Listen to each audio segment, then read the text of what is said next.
allowances, incentives, and obligations that's available or required by each individual or entity. Then we just want to talk about learnership allowance. It's a, to my understanding, most employers are generally aware of it on the basis that they would be on learnerships as well, having employees on learnerships. But just to brief you on what the requirements are, what section it'll fall under. So we'll just go through on the learnership allowance. The information that I'm sharing with you, I'm going to send you a interpretation note 20, which covers all the aspects that I'm talking about now. And it actually is more detailed compared to the presentation that I'm actually going to slide for you now. Okay, so we're just going to do a brief discussion on the background, the changes that came into Section 12H, the application of the law, the types of deductions that you're allowed to claim. We'll do just basic definitions and features. We'll do requirements and prohibitions. What happens when you terminate an agreement? What happens if a learner has a substitution of employers? And we'll also look at reporting requirements as well in order for you to claim the allowance. All right. So just a brief overview on why the allowance is being put in place into Act. It actually falls under Section 12H of the Act. The allowance has been put into place for employers to encourage skills development, job creations, and in interim, then allow an employer to gain some kind of incentive or allowance. Now, if you look at it in layman's terms, what we're generally saying is you have a workforce that you currently have. Most of them are not skilled. However, if you take an unskilled laborer, put them through a training environment or a learnership, improve their knowledge and their skills, and then take the same laborer and put them back into your company. One is basically you're creating skills, plus you're actually increasing production in your company, right? And a lot of employers are saying, okay, so what's in it for me? So what's in it to me is that the allowance that we allow you, all right? But there's strict requirements in order for you to gain these allowances, and we'll cover that shortly. But a lot of employers do contribute towards SDL. It's a skills development levy. You're all aware that's actually administered by the Department of Labor. SARS only does the collection of the SDL, and we pay it over to the Department of Labor. The Department of Labor also has its own act in place that covers the skills development as well. All right. So previously we had it was actually introduced in a while ago, but what SARS did and what a lot of employers did is that we found that there was a lot of unfair practice. And when we say unfair practice, we're talking about when employers choose mostly the administrative staff to put them into learnership programs. And they didn't actually go down to your lower level staff that actually needed the training. So what they generally did is they changed the whole aspect. And that's the reason why you'll find some changes compared to the previous calculations compared to the new changes that came into place. Now we spread the claims across all different types of sectors. You'll see a lot of CETAs will be taking this up, right? And it's to encourage employers to make sure that everybody in the organization or every employee has a chance to be empowered or actually gain a skill through the learnership program. Okay, so the old forms, we basically, if you look at it, were still applicable until the 1st of October 2016, all right? And what will generally happen is when the new phase kicks in, it'll be from the 1st of October going forward, right? There was a lot of legislative amendments done, and you'll see a quite difference on when you're looking at the previous allowance that we allowed compared to the new changes, because now it actually spreads it based on NQF levels. Okay, so We also aligned the Section 12H, or the allowance, according to the Department of Higher Education policies as well. All right. And we want to actually look at it. And if you look at this learnership allowance, it has been further extension till the 31st of March 2022. And you will see that when it comes closer to that cutoff date, the 31st of March 22, they're going to be further extension. The reason being is a lot of employers are utilizing the allowances and they're actually gaining benefits from this allowance as well. All right. So if you look at the law, as I confirmed, the law actually comes under Section 12H. What the law specifies is that, in a nutshell, if you have a learnership agreement, so it's a three-way process. If you look at a three-way process, you have to have an employer, you have to have an employee, and then you have to have a registered service provider like your SETAs. All right. There has to be an agreement in place, and the employer that has the agreement in place will now be considered as the lead employer, and the lead employer is the only employer that is allowed to claim the allowance. So the allowance will be basically your annual allowance and your completion allowance. Okay. So when we looking at the application of the law as well, you would have scenarios that you would have a learner that is in your employment, okay, and then that learner then decides to move over to another employer, maybe in the same industry or so. All right. So what we're generally saying is that the lead employer in the initial company will be able to claim at a specific time frame up and an annual allowance up until the time the learner was within their employment. And then when the learner moves over to the second employer, that second employer now becomes the lead employer, and then that employer balance of the allowance, and then we'll talk about the completion allowance as well. All right. But the most important thing that you need to understand, there has to be an agreement in place.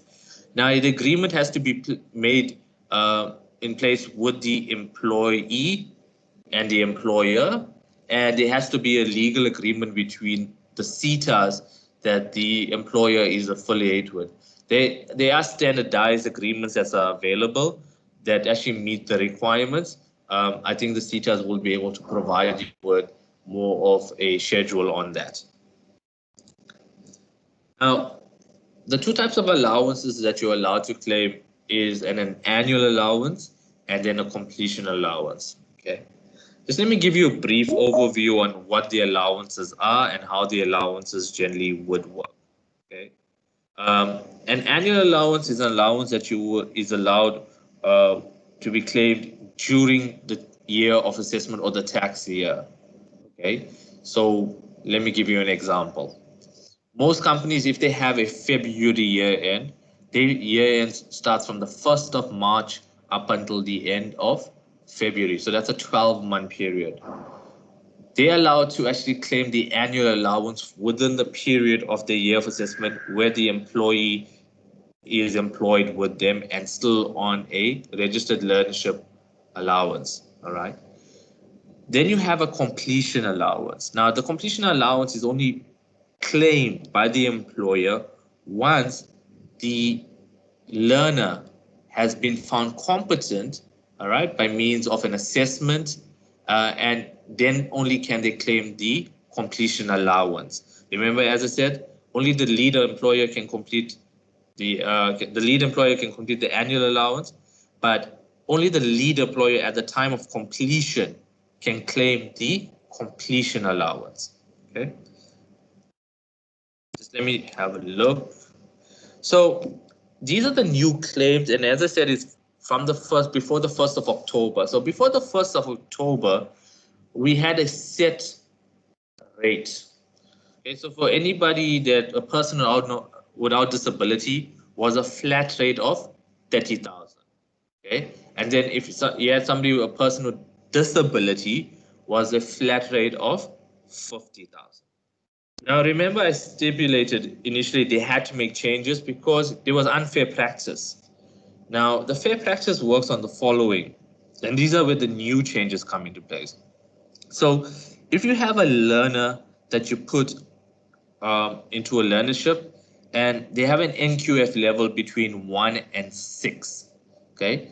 So, your 1 and 6, they will generally have the new rate of 40,000 Rand, which is for the completion allowance and for the annual allowance, right? If you have an employee that's also a person without a disability that's between NQF level 7 to 10, all right, that's your higher ratios, okay, then you will see that there's a decrease on it, which is your 20,000. We don't actually want to detriment your individuals that are trying to complete like degrees or internships or apprenticeship, and they're in a higher level. We don't want to say, hey, no, everybody put your employees on NQF level 1 because we're giving more of an allowance back, right? So that's why we have the okay.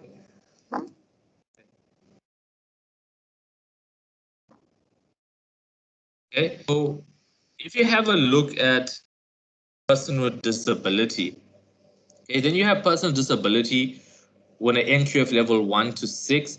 Remember, this is part of BE practice as well, whereby there is a requirement for companies to have individuals with disabilities employed, all right? So if you're putting somebody on an NQF level 1 with a disability to 6, they have an allowance on you of 60,000, and the previous was 50,000. And if it's NQF level 7 to 10, then it's 50,000. So just make aware or just take notes of these allowances that are allowed, because when we look into how it is applied, then it'll give you a better understanding on it. Okay.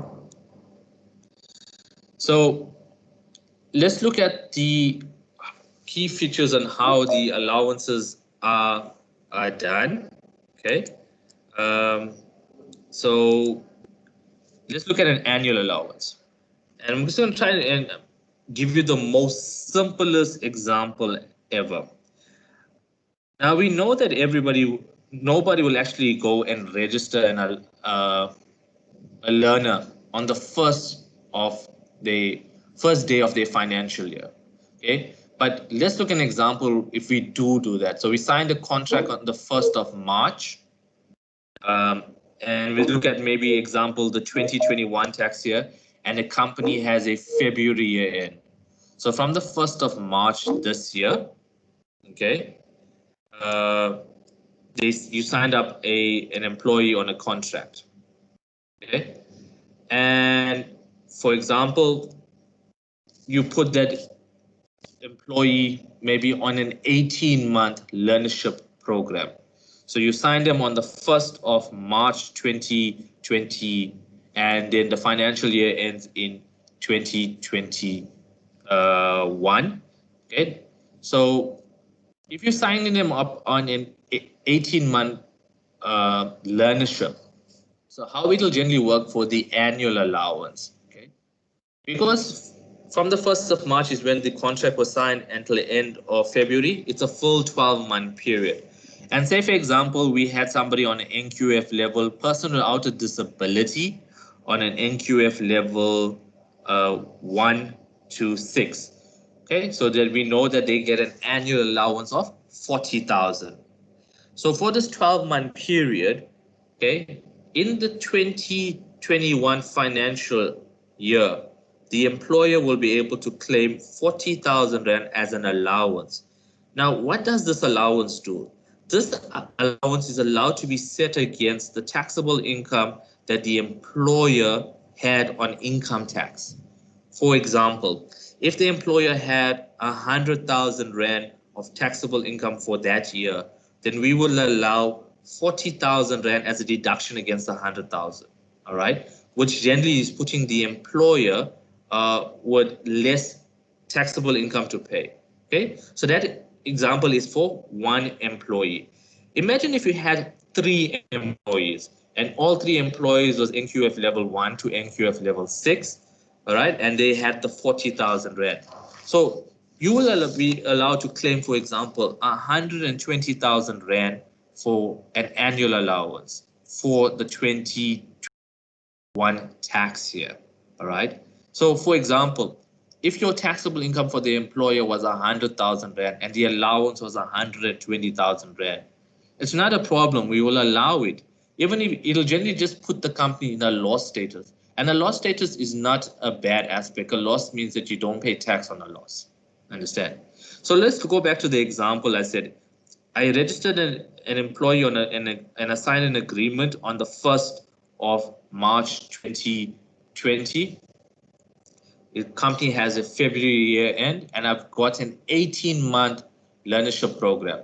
So for the first 12 months, I can allow to claim my annual allowance, which is 40,000 rand.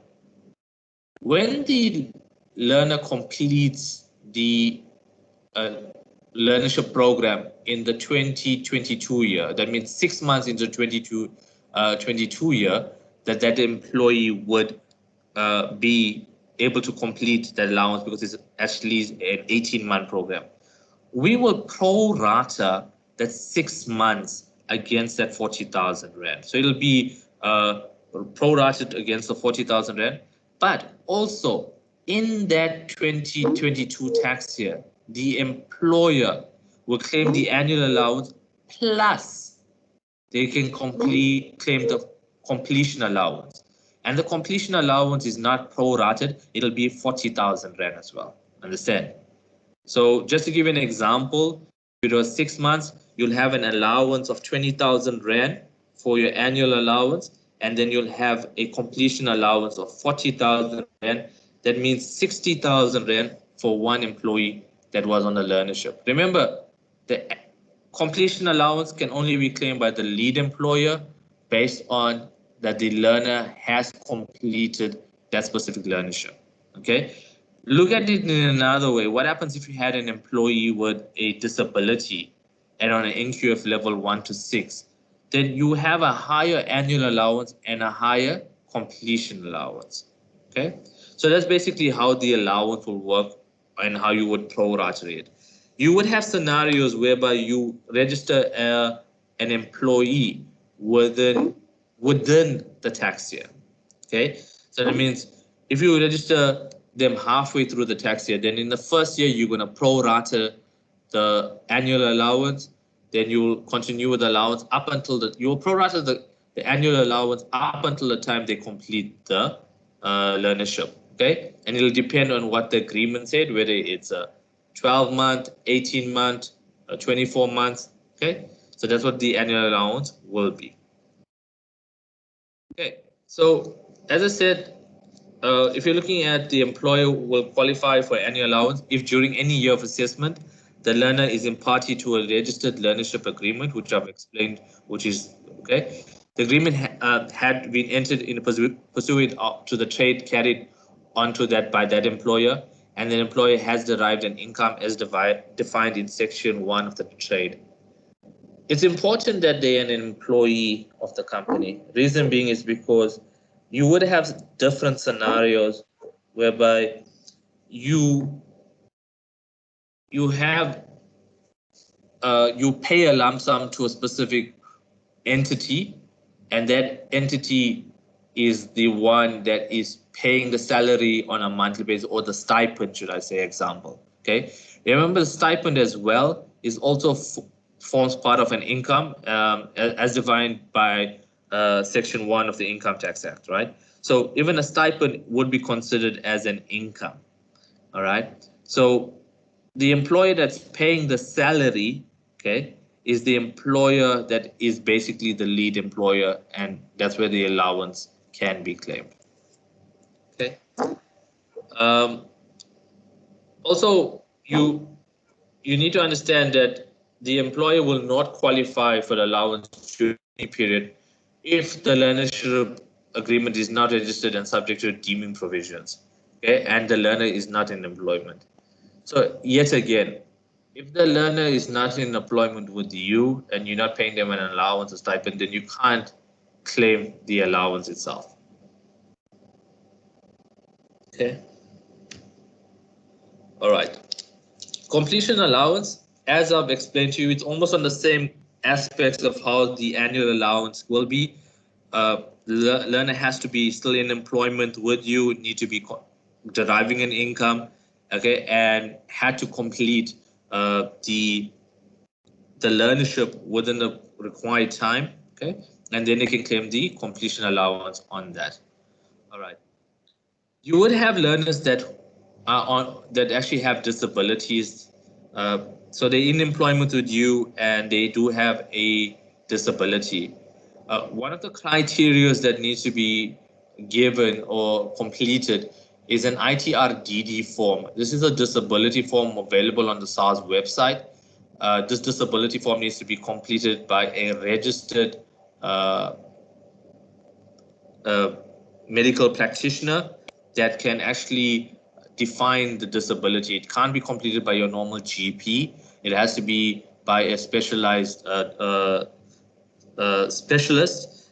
Example, if somebody is blind, or if somebody has a hearing deficiency, if somebody so it has to be completed by the specialist that actually can diagnose that type of disability. Okay, so the ITR-DD form is a requirement, and as I said, it is available on the SARS website as well. You'll also see this ITR-DD form utilized on personal capacities. For example, if you're an individual taxpayer that's has a dependent that has a disability as well, and you contributing towards a medical aid, the same ITR-DD form is utilized in that aspects as well. Okay. All right. Just going to jump to the next one. I've covered that. Okay, covered that. All right. So these are basic examples that we have available to you. I'm not going to actually go through the example as is, because what I've generally done is I'm just giving you a brief overview on how it is done. So when I issue out I'll send out the interpretation note 20, okay, which just covers all these aspects and these examples. Is much better understanding for you to go through it then, right? So let me just give you another example on somebody that has a 24-month learnership contract, all right? And say, for example, yet again, that learner, we registered that learner on the 1st of March, and the company has a February year end, okay? So the company will be able, on the first 12 months, the first year of assessment, claim an annual allowance. And say, for example, we use somebody with a disability that's a level 1 to 6, right? So they will allow to claim a 60,000 Rand on the first year for annual allowance. On the second year, they're allowed to claim the annual allowance as yet, and they will be allowed to also claim a further 60,000 on the completion. Now, look at it. If somebody has a disability and you're on a learnership, in the second year, you'll get your 60,000 Rand annual allowance, and you'll also get a further 60,000 Rand for the completion allowance.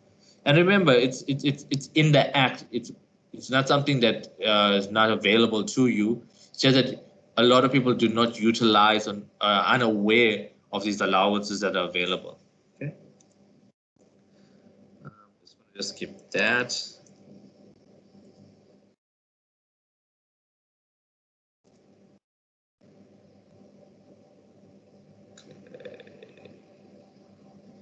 All right.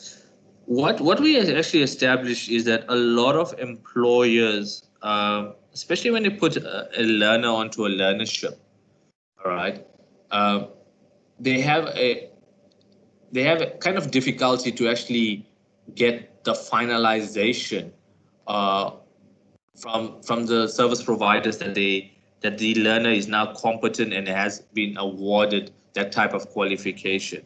All right.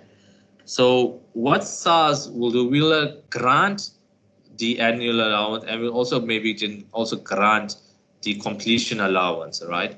But what we do is we're going to generally ask the CETA just to maybe for that, yeah, just to provide maybe a statement of results, all right, by the accredited training provider or an evaluation report of the assessor on workplace. So what we know that the learner had completed and he's found competent, but you're just waiting for the actual qualification to come through.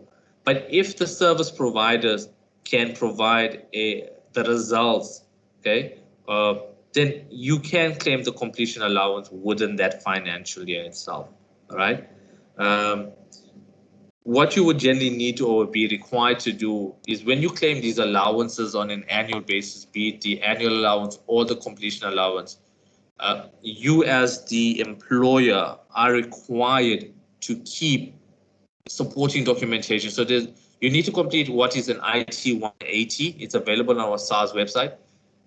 You don't need to supply that or submit that to SARS, but you need to keep it in your records for a period of 5 years, just in case SARS requests for an audit. All right. That IT 180 will be accompanied by your agreement with the learner, the agreement that you would have with the CETAs, and a copy of the completion allowance as well. The completion certificate, so that if by any chance you claim the allowance and SARS audits you, you have that information available to provide to SARS. Okay. Right. So I've covered the 18-month example, which I've done with you. One thing what I would want to also reiterate is that you are not allowed to prorata the completion allowance. The annual allowance is completed. Okay. Uh, Also, you would get a scenario which I've explained earlier, which is a substitution of employment. So you have an employee that is on a learnership with you, and then that employee moves over to another employer. Okay, the employee can still continue with the same agreement, all right, but you'll have to sign a new agreement with the should I say, he can still continue the same learnership, but he will need to sign a new agreement with the new employer. Okay. So as I said, employer A will pro rata for the annual allowance, and employer B will also pro rata for the annual allowance. However, employer B is the only one that can claim the completion allowance itself. Okay. In an event where you have an employee that actually terminates the agreement, okay, whether the employee resigns or whether the employee is terminating the employee, maybe retrenchment, for example, the employee can only calculate the annual allowance for the time the employee is in employment. Okay, so they'll prorate it. You would have scenarios which you will also look at is you would have a scenario as well where SARS might not allow you to claim an allowance if, for example, you have an employee that you put onto a learnership, and for some odd reason that employee did not complete the learnership, then you go ahead and you re-put that employee into the same learnership, sign up a new agreement. We generally would not allow that allowance to be claimed. All right.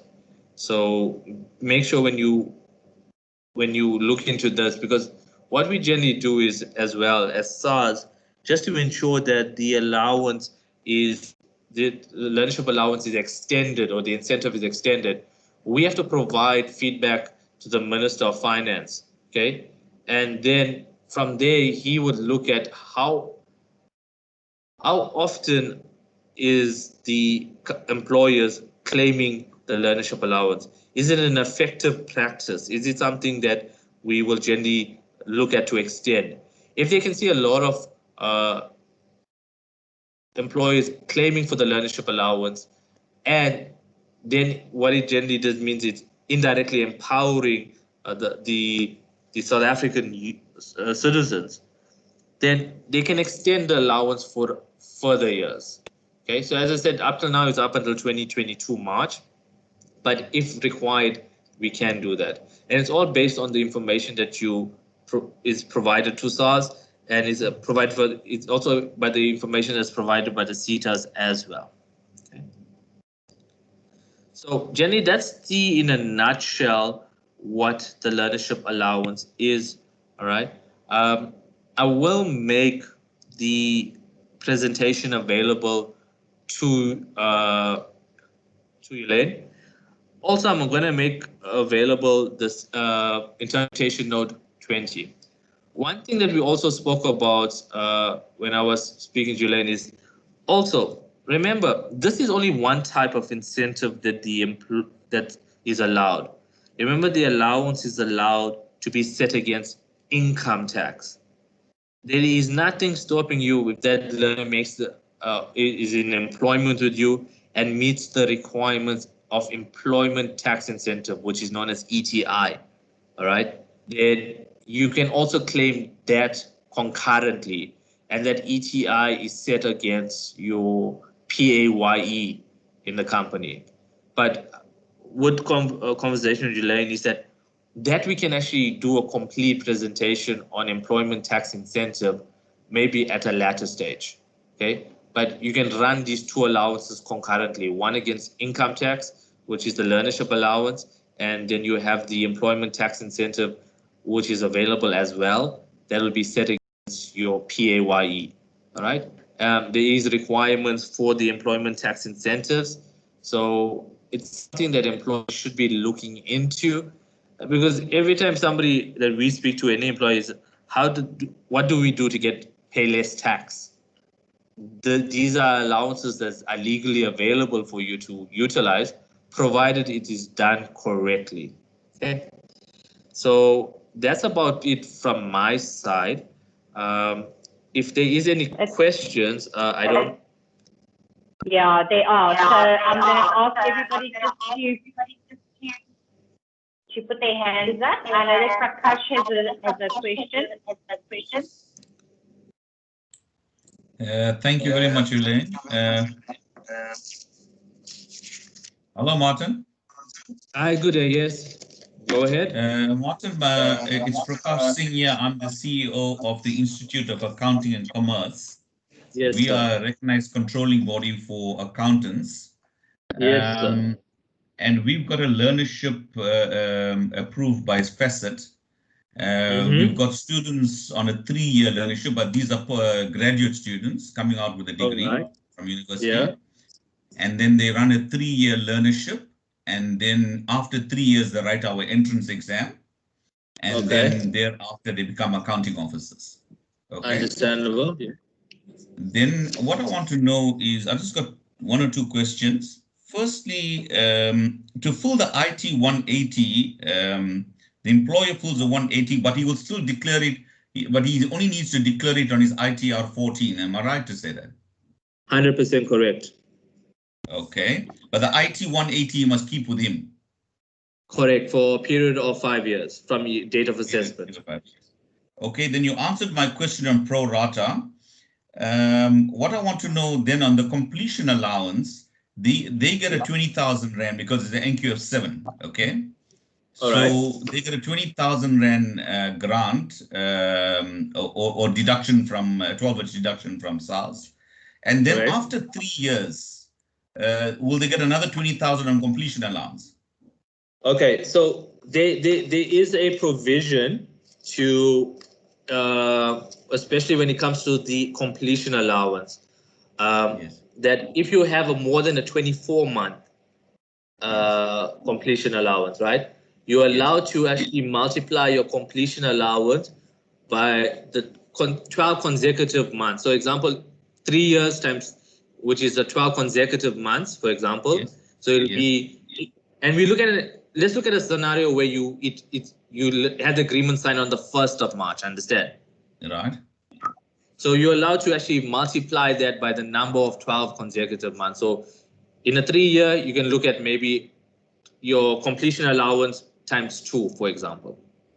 So as long as it'll be 20,000 per year plus 40,000 Rand at the end. Correct. Yeah. at the end of 3 years.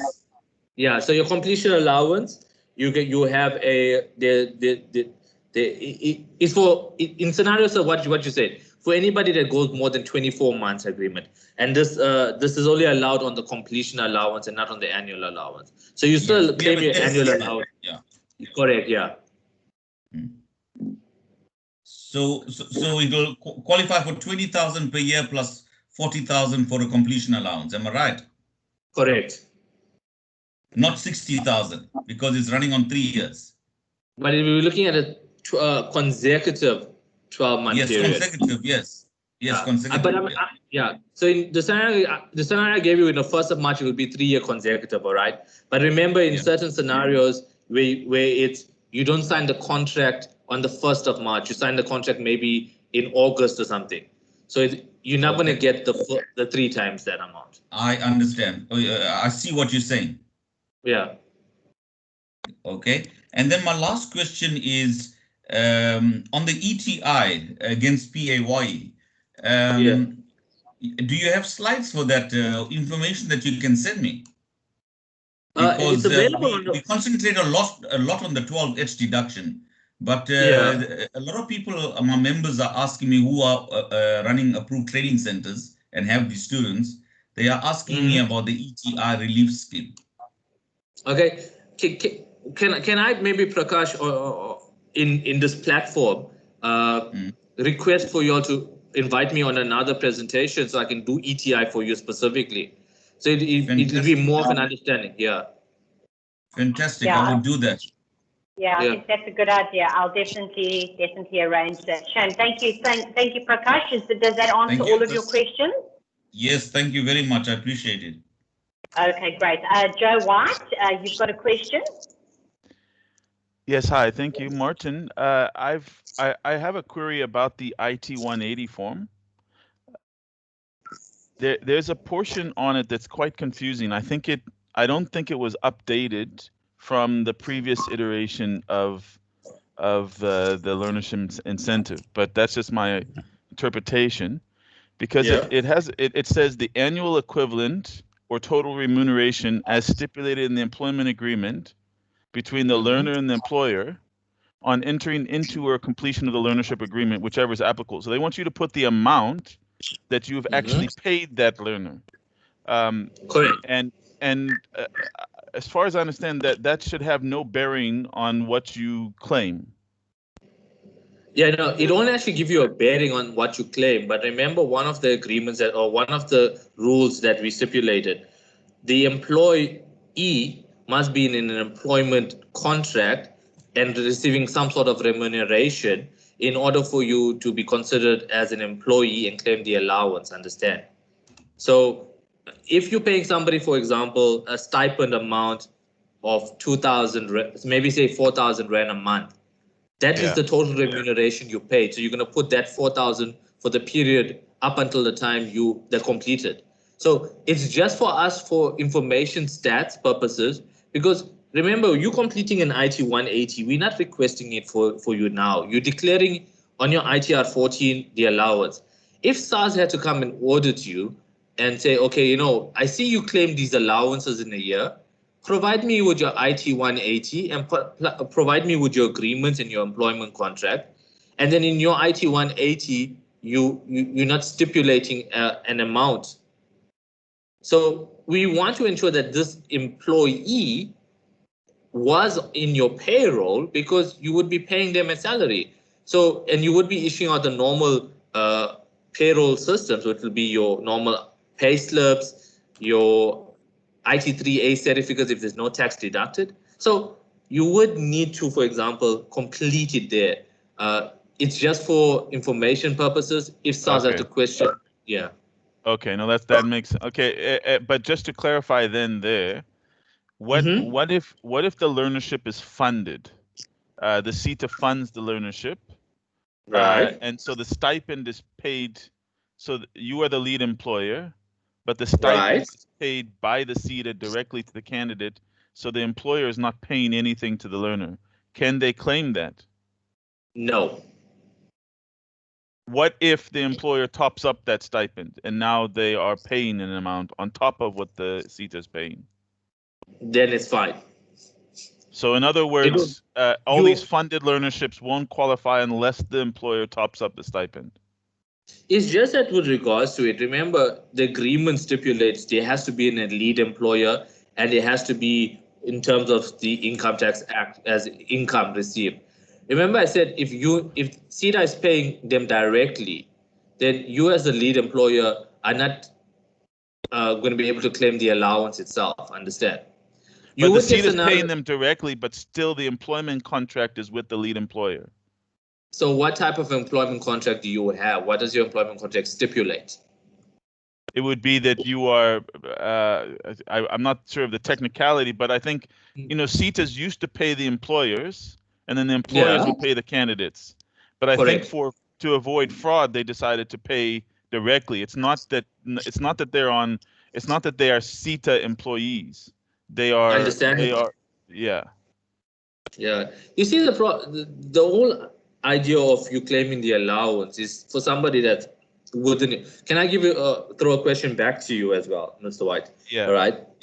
If once the contract or once the learnership is completed, what happens to that employee? Well, the hope is that the employer will be able to absorb the person. That's the ideal situation. Yeah. So there's no guarantee, for example, that they would.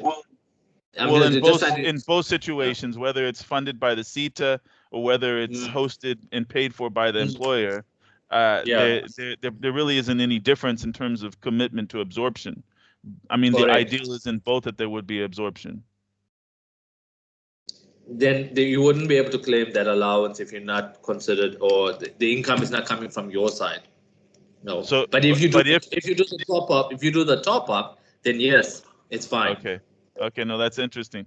All right. Thank you very much. And I would just like to add that for the future presentation, also to look at VAT for training providers, because that's a very confusing thing, because a lot of training if it is not VATable, but it gets very confusing about when a training company should register, etc. Okay, I'll take that into consideration. All right. Yeah. Thank you. Super. Thank you very much. Thank you, Joe. Flores, you had a question. Thanks very much, colleagues, and good morning to everybody. And thank you, Martin, for a very good presentation. We look forward to more. Just before I raise my question, I would also support the idea of a session on ETI. I think we need help there to understand it. And particularly, Martin, when you do that presentation, if you could also distinguish between what we call the normal ETI and the more recently the TERS ETI. That's also come into this mix now, and it really has confused the payroll systems and so on. So I think apparently there's some problems here. There was a 750 ETI TERS, and then there was a 500 ETI TERS. So all of this, we're going to need help here, I think, because boy, it's starting to get complicated. And I do really agree as well, the VAT thing. Yeah, that's an honest story. Martin, my question really is almost more of a comment than a question, but maybe you can just guide me as well on the allowances that you've been talking about. I have just two almost a concern. One is that but I don't really think that you can do much about it. I think it's a national treasury problem. Is that we keep on talking about a learnership allowance, and it's much broader than that. It includes apprentices, for example, apprenticeships, which are probably what we need more in our country now for artisans, also qualify for that allowance. So when we only talk about a learnership all the time, we forget about the apprenticeship, and that really worries me a lot. So the law, I know that 12.8 says learnership and apprenticeship, but we always just talk about learnership allowances, So I think maybe in the future we need to make sure that everybody understands that learnership includes apprenticeships. In fact, the Skills Development Act clearly defines it as that as well. Just as a thought, you know, I really think I'm an apprenticeship person. I'm not a learnership person, and I really want to promote that globally. Apprenticeships are the best way of learning, and we need to catch up with that. The other thing I just want to mention, and you may have a view on this. My understanding legally, on the 1st of April 2019, legally, the learnership regulations were repealed, and they were replaced by what are now known as workplace-based learning program agreement regulations. And when a teacher signs up a learner since 1st of April 2019, you use a workplace-based learning agreement, not a learnership agreement. Now, that's the law, and that is issued by the Department of Higher Education and Training. Just for a noting, Martin, just a note, there is no Department of Labour in South Africa now. It's gone. It's the Department of Employment. Yeah. Just for noting. But anyways, my worry is that, you know, I'm just worried that when SARS starts receiving the new agreements, which are now called workplace-based learning program agreements, they might not recognize it as a learnership agreement, because learnership agreements actually don't exist anymore since 1st of April 2019 legally. And I'm just hoping that National Treasury does adjust Section 12H to actually explain the new terminology and so on. I'm not sure if you have a comment on that or if you've noticed it, but I look forward to any comments you might have. Thank you very much. Okay, thank you for that, sir. Yes, I do apologize. I should have also made a note of apprenticeships as well. But the Section 12H does cover the apprenticeships as well as a form of an allowance that you're allowed to claim. So it forms part of the learnership allowance. Remember, when they create an allowance, they make it a learnership tax incentive, but we still refer it to as a learnership allowance. Yeah. I'll basically have a look at the where you say workplace. You say it's a workplace workplace-based agreement, am I right? Learning agreement. It's the new regulations that came out in April 2019 that the CETAs now use.